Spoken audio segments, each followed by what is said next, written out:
السلام علیکم. آج ہم economics second year Urdu medium 5th chapter agricultural sector کے بارے میں شروع کریں گے نیا ٹاپک. تو آج کا جو ٹاپک ہے فرسٹ، ہندوستانی معیشت میں زراعت کی اہمیت، importance of agriculture in Indian economy, اس کے بارے میں پڑھیں گے. جیسا کہ آپ سب جانتے ہیں کہ ہندوستان میں جو اہم شعبہ ہے وہ زرعی شعبہ ہے. تو یہاں پر دیکھیے ہندوستان جیسے ترقی پذیر ممالک میں زراعت جو ہے نا اس کو ریڑھ کی ہڈی جیسی اہمیت حاصل ہے. جیسے انسانی جسم میں ریڑھ کی ہڈی جو ہوتی ہے نا اس کو بہت زیادہ اہمیت ہوتی ہے. اس کے بغیر انسان نہ چل پھرنے کے قابل ہو سکتا ہے نہ کوئی کام کے قابل ہو سکتا ہے. تو اسی طرح ہندوستانی معیشت میں کیا ہے، زراعت کو بہت اہمیت حاصل ہے، اور زراعت سے جو آمدنی حاصل ہوتی ہے اس سے معیشت کے کئی ترقیاتی کام انجام دیے جاتے ہیں اور زیادہ آمدنی زراعت ہی سے حاصل ہوتی ہے. لیکن موجودہ دور میں زراعت کی جو اہمیت ہے اس میں کمی آتی جا رہی ہے. اس کی وجہ کیا ہے؟ زراعت میں جو کام کرنے والے افراد ہیں وہ دوسرے شعبے جیسے کہ ثانوی شعبہ ہے، صنعتی شعبہ ہے اور خدماتی شعبہ ہے، ان شعبوں کو منتقل ہو رہے ہیں، اور زراعت میں کام کرنے والوں کی کیا ہے تعداد گھٹ رہی ہے، جس کی وجہ سے زراعت سے حاصل ہونے والی آمدنی میں کمی ہو رہی ہے. تو یہاں پر ہم دیکھیں گے کہ ہندوستان میں زراعت کو کیا اہمیت حاصل ہے، کیونکہ یہاں پر دیکھیے زرعی شعبے سے ہی ملک اور غیر ملک کے بازار میں غذائی اجناس کی جو رسد یعنی کہ سپلائی ہوتی ہے، یہ رسد و طلب کا جو باہمی انحصار ہے اس کو ہم کیا کہتے ہیں؟ بازاری تعاون کہتے ہیں. بازاری تعاون یہاں پر ملک کے اندرونی علاقوں میں بلکہ اس کے علاوہ کیا ہے بیرونی ممالک سے بھی یہاں پر بازاری تعاون پایا جاتا ہے. اور اس بازاری تعاون سے دوسرے ممالک سے جو ہم بازاری تعاون رکھتے ہیں جسے ہم عالمی بازار کہتے ہیں، تو اس سے ہمیں دیکھیے زرعی مبادلہ حاصل ہوتا ہے. جب دوسرے ممالک کو ہمارے ملک سے زرعی اجناس کی کیا ہے برآمد کی جاتی ہے، ایکسپورٹ کیا جاتا ہے، تو اس سے کیا ہوگا؟ زرعی مبادلہ میں اضافہ ہوتا ہے، جس سے ملک کی قومی آمدنی میں اضافہ ہوتا ہے.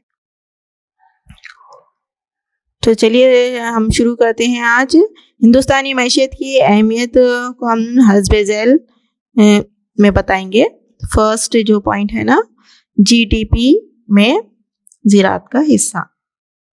جی ڈی پی یعنی کہ خام گھریلو پیداوار، ملک کے اندر جو پیداوار ہو رہی ہے اندرونی حدود کے اندر، اسے ہم کہیں گے خام گھریلو پیداوار، یا اسے ہم جی وی اے یعنی کہ خام اضافی قدر بھی کہہ سکتے ہیں. تو اس طرح ہم یہاں پر اس میں دیکھیں گے کہ کس طرح مختلف ادوار میں زرعی پیداوار میں کتنا اتار چڑھاؤ ہوا ہے، کتنا جو سو مختلف شعبوں سے آمدنی حاصل ہوئی ہے، اور اس میں کس رفتار سے اضافہ یا کمی ہوئی ہے. اسے ہم مختلف پیریڈ میں دیکھیں گے، مختلف ایئرس میں یا مختلف سالوں کے دوران دیکھیں گے ہم اس کو. تو یہاں پر دیکھیے پہلی عالمی جنگ کے وقت قومی آمدنی میں 2/3 حصہ زراعت ہی سے حاصل ہوتا تھا. 1950-51 میں خام گھریلو پیداوار جی ڈی پی میں زراعت اور زراعت سے جو وابستہ سرگرمیاں ہیں، زراعت یعنی زراعت سے جو پیداوار حاصل ہوتی ہے، اس کے علاوہ زراعت سے جو ملحقہ جو اس سے وابستہ سرگرمیاں ہیں جیسے سمکیات ہیں، مرغ پالن ہے، مویشیوں کی افزائش ہے، یہ تمام جو سے اس میں شامل رہتا ہے. تو یہاں پر دیکھیے زراعت اور زراعت سے ملحقہ جو سرگرمیاں ہیں اس کا حصہ کتنا تھا؟ یہاں پر 56.5% تھا، اور یہ 2001 میں 24.7% اور 2012 اور 13 میں 13.0% رہ گیا. تو یہاں پر دیکھیے فی الحال زراعت کا حصہ مجموعی اضافی قدر جی وی اے فیصد کے طور پر یہاں پر دکھایا گیا ہے ٹیبل میں، جس کو ہم جدول کے ذریعے سمجھائیں گے. یہاں پر جدول میں دیکھیے آپ، جس کو جدول سے ظاہر کیا گیا ہے رواں قیمتوں پر ملک کے کل جی وی اے یعنی کہ مجموعی اضافی قدر میں زراعت اور اس سے وابستہ جو شعبوں کا حصہ ہے اس کو یہاں پر بتایا گیا ہے. یہاں پر دیکھیے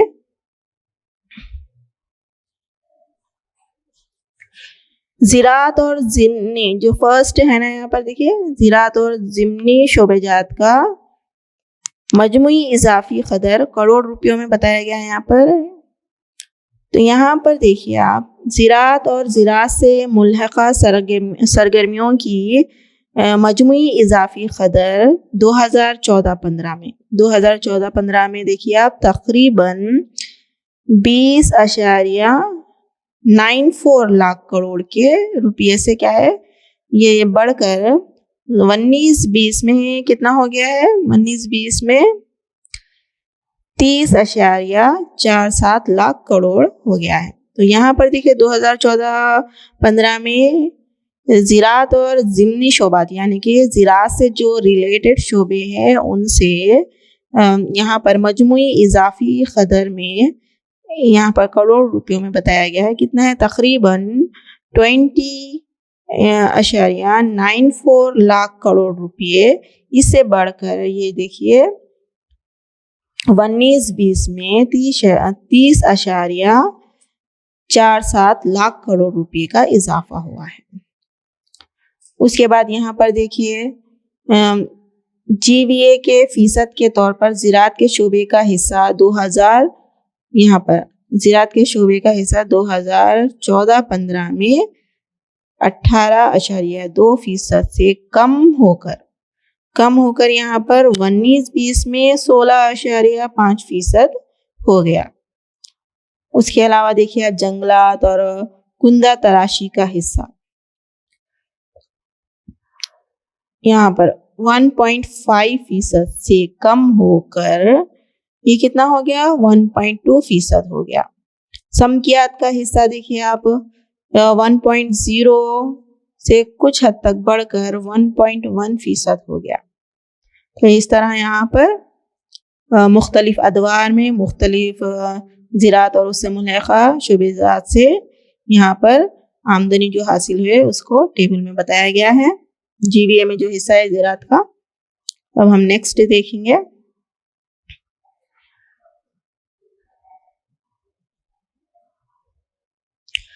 روزگار کی فراہمی.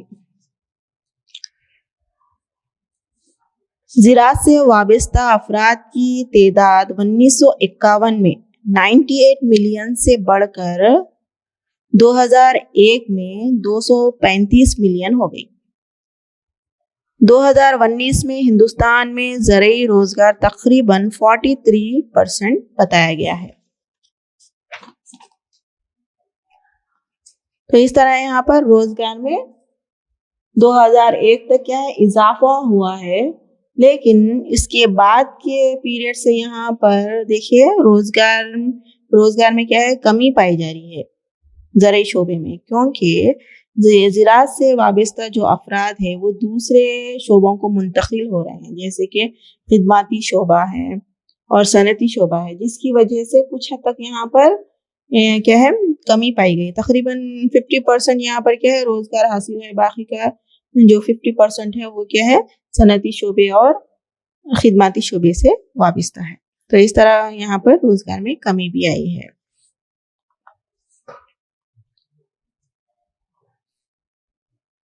نیکسٹ ہم دیکھیں گے صنعتوں کو خام مال کی فراہمی. صنعتوں کو جو خام مال فراہم ہوتا ہے ایگرو بیسڈ انڈسٹریز کہتے ہیں ہم جسے، یعنی کہ زرعی اشیاء کے ذریعے جو صنعتی اشیاء تیار کی جاتی ہے اس کو ہم کہیں گے ایسی انڈسٹریز جہاں پر زرعی اشیاء سے صنعتی اشیاء تیار کی جاتی ہے. جیسے مختلف قسم کے تیل ہیں اور مختلف انڈسٹریز ہے، جیسے بسکٹ بنانے والی انڈسٹریز ہے. یہ تمام انڈسٹریز کو خام مال جو حاصل ہوتا ہے وہ شعبہ زراعت سے ہی حاصل ہوتا ہے. کئی چھوٹے پیمانے کی اور گھریلو صنعتیں اپنے خام مال کے لیے زراعت پر ہی انحصار کرتی ہیں. زراعت ہی سے ان صنعتوں کو خام مال حاصل ہوتا ہے. ان صنعتوں میں دیکھیے شکر ہے، جوٹ ہے، پارچہ جات یعنی کہ جو کپڑوں کی تیاری کی جاتی ہے، اور اس کے علاوہ وناسپتی گھی ہے، آٹے مختلف قسم کے آٹے وغیرہ ہیں. تو یہاں پر آٹے کی جو چکی ہوتی ہے نا اس میں مختلف اشیاء کا آٹا تیار کیا جاتا ہے. گیہوں کا آٹا، جوار کا آٹا، مختلف دالوں کا آٹا، چنے کی دال کا آٹا. اس کے علاوہ دیکھیے شجر کاری اور غذائی عمل خالص کاری. غذائی عمل خالص کاری یعنی کہ پروسیسنگ. یہاں پر اشیاء کی کوالٹی، اس کی اقسام کے لحاظ سے اشیاء کو الگ الگ کیا جاتا ہے. اعلیٰ کوالٹی کی اشیاء الگ ہوتی ہے، ادنا کوالٹی کی اشیاء الگ ہوتی ہے. تو یہاں پر ٹریڈ مارک دیا جاتا ہے اشیاء کو الگ الگ کر کے. اس کی صنعتیں براہ راست اس کا جو انحصار ہوتا ہے زراعت پر منحصر کرتے ہیں اکثر صنعتیں. نیکسٹ ہم دیکھیں گے صنعتی اشیاء کے لیے بازار. ترقی پذیر معیشتوں کی دیہی آبادی صنعتی ترقی پر منحصر کرتی ہے. تو یہاں پر دیکھیے جو ترقی پذیر معیشتیں ہوتی ہیں جیسے کہ ہندوستان ہے، ہندوستان میں اکثر جو آبادی دیہاتوں سے وابستہ ہوتی ہے ان کا جو ذریعہ معاش ہوتا ہے زراعت ہی ہوتا ہے. تو یہ جو زراعت کرنے والے افراد ہیں ان کی ترقی کا جو انحصار ہے صنعتوں کی ترقی پر ہے. اگر صنعتوں کو بہت زیادہ ترقی ہوگی، بہت زیادہ انہیں خام مال کی ضرورت ہوگی، تو یہاں پر کیا ہے خام مال فراہم کرنے والے دیہی افراد ہوں گے، کسان ہوں گے. تو انہیں کیا ہے اگر صنعتیں اچھی قیمتیں دیتی ہیں تو یہاں پر دیہی ترقی حاصل ہونے کا اندیشہ ہے. اگر زرعی پیداواری میں اضافے کے اقدامات کیے جائیں، زرعی شعبے کی آمدنی میں اضافہ ہوگا اور یہاں پر دیکھیے اور صنعتی ترقی کے عمل کو اگر فروغ حاصل ہوگا، یعنی جس رفتار سے صنعتی ترقی آگے بڑھتی جائے گی اسی رفتار سے دیہی علاقے کم قیمت اور درمیانی قیمت والی جو اشیاء صارفین ہیں اس کا بہت بڑا حصہ کیا ہے صنعتوں کو فراہم کریں گے. اور یہاں پر بہت بڑے بازار اس کے لیے قائم کیے جائیں گے جس سے کیا ہے شہری آبادی اور صنعتوں کو فائدہ حاصل ہوتا ہے. نہ صرف شہری آبادی سے کیا ہے فائدہ حاصل کرتی ہے بلکہ کیا ہے صنعتیں بھی اس سے فائدہ اٹھاتے ہیں. تو لہٰذا صنعتی اشیاء کے لیے دیہی جو افراد ہوتے ہیں، جو کسان ہوتے ہیں، جو پیداوار اپنی کرتے ہیں، اس کے لیے بڑے بڑے بازار قائم کرتے ہیں جس سے ان کی آمدنی میں اضافہ ہوتا ہے. نیکسٹ پوائنٹ ہم دیکھیں گے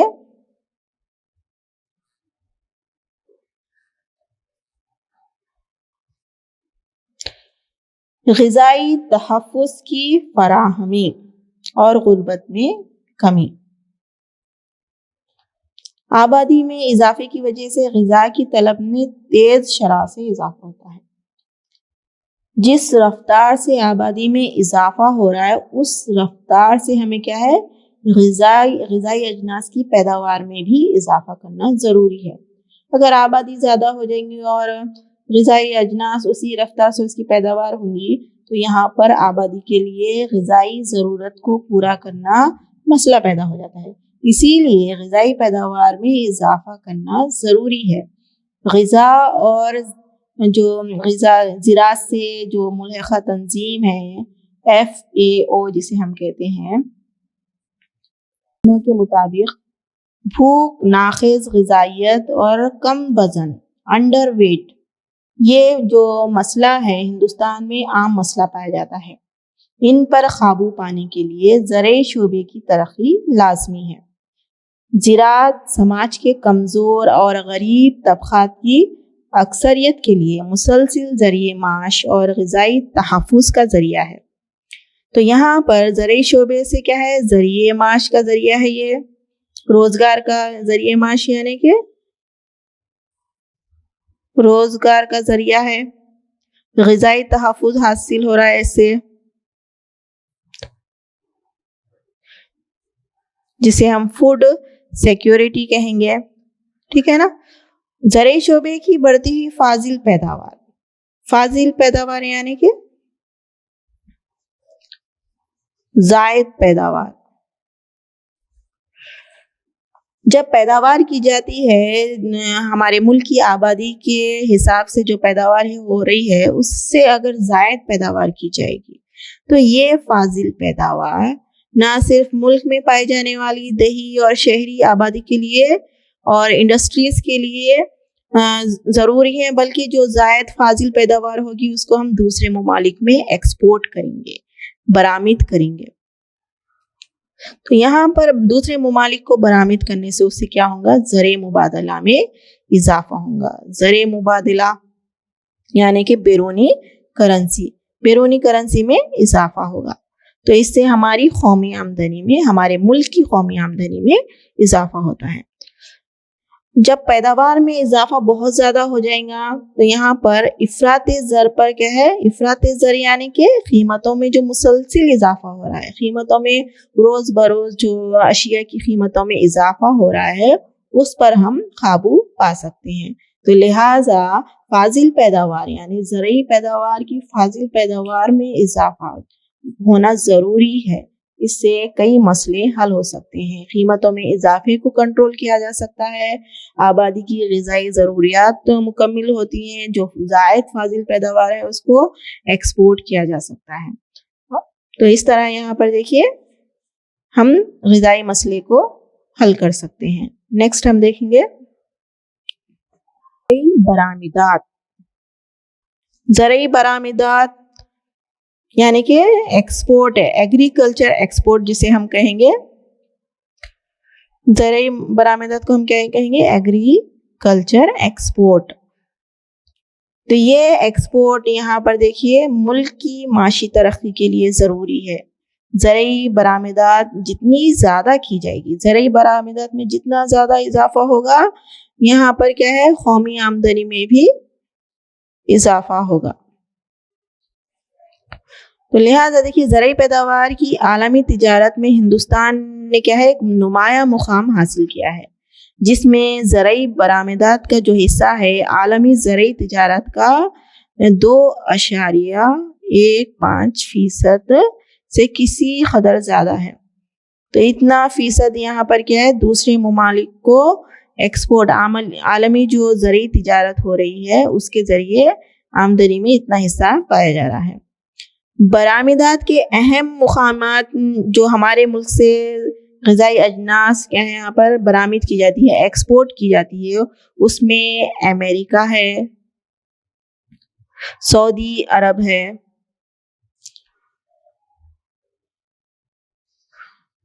ایران ہے، نیپال اور بنگلہ دیش. ان ممالک کو ایکسپورٹ کیا جاتا ہے، یہاں پر غذائی اجناس کو ایکسپورٹ کیا جاتا ہے. سال 2018 اور 2019 میں 2.7 لاکھ کروڑ روپے کی برآمدات کی گئی ہیں. یہاں پر دیکھیے 2018-19 میں 2.7 لاکھ کروڑ روپے، کروڑ میں بتانا ہے اس کو، کروڑ روپے کی برآمدات کی گئی ہے. کون سے سال میں؟ 17-18 میں. یہاں پر دیکھیے 18 اور 19 آنا چاہیے. یہاں پہ 18 اور 19 میں 2.7 لاکھ کروڑ روپے کی برآمدات کی گئی ہیں، جملہ برآمدات. اور دیکھیے آپ 1.37 لاکھ کروڑ روپے کی برآمدات کی سطح کو چھو لیا اس طرح ہندوستان نے.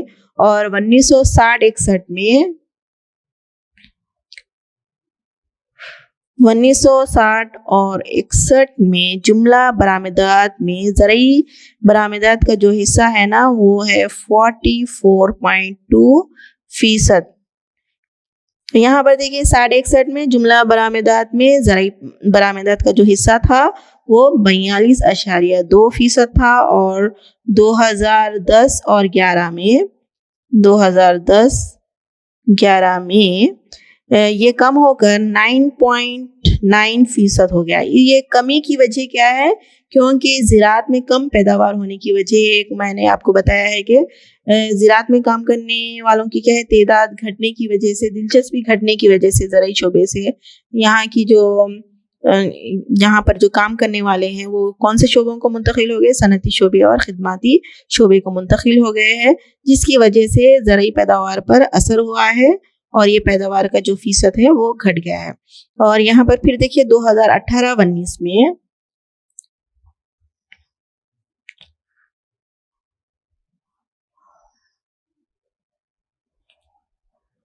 2018-19 میں یہ پھر بڑھ کر کتنا ہو گیا 13.0% ہو گیا ہے. مذکورہ بالا کے علاوہ دیکھیے ہندوستان کے حمل و نقل کے نظام میں اور بینکاری کے لیے زراعت اہم سہارا ہے. تو یہاں پر زیادہ جو بینک سے کیا ہے زرعی کاموں کے لیے کیا ہے قرض لیا جاتا ہے. تو زیادہ جو بینکاری کا جو کام کیا جاتا ہے زرعی شعبے کی ترقی کے لیے زیادہ کام کیا جاتا ہے. زیادہ کسان قرض لیتے ہیں اپنی کاشتکاری کو جاری رکھنے کے لیے. اس کے علاوہ جب غذائی اجناس تیار ہو جاتی ہیں تو اس کو ایک مقام سے دوسرے مقام منتقل کرنے کے لیے حمل و نقل کا اہم رول ہوتا ہے. تو یہاں پر حمل و نقل کے نظام کی بھی بہت زیادہ اہمیت ہے. اس کے علاوہ سڑکیں اور ریلوے جو سڑکوں کے ذریعے زیادہ ایکسپورٹ کیا جاتا ہے, ریلوے کے ذریعے, سمندری راستوں کے ذریعے, اور دوسرے کنٹریز کو کیا ہے سمندری جہازوں کے ذریعے ایکسپورٹ کیا جاتا ہے, برآمد کیا جاتا ہے.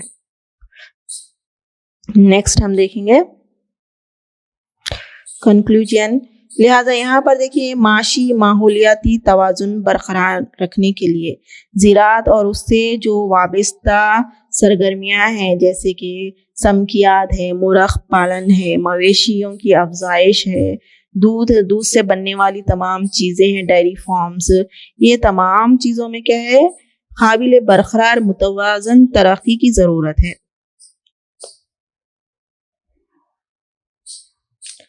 زراعت اور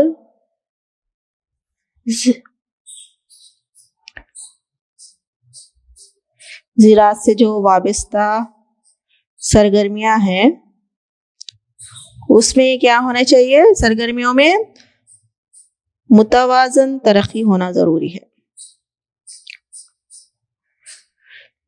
تو یہاں پر دیکھیے متوازن ترقی حاصل ہوں گی تو تبھی کیا ہے قومی معیشت کی ترقی کے لیے زراعت کی ترقی ایک لازمی شرط ہے. جب تک زراعت میں ترقی حاصل نہیں ہوں گی اس وقت تک کیا ہے معاشی ترقی ناممکن ہے. تو جب زراعت میں ترقی ہوں گی, زراعت میں ترقی سے معاشی ترقی میں اضافہ ہوگا. جب معاشی ترقی میں اضافہ ہوگا تو کیا ہے جب ملک بھی ترقی کرے گا. ٹھیک ہے نا.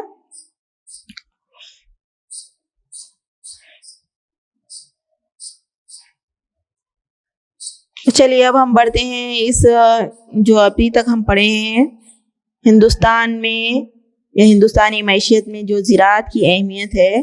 بورڈ ایگزام میں اس کے لیے اس طرح کوشچن آتا ہے ہندوستانی معیشت میں زراعت کی اہمیت کو واضح کیجیے, جس کے لیے 10 مارکس مختص ہیں.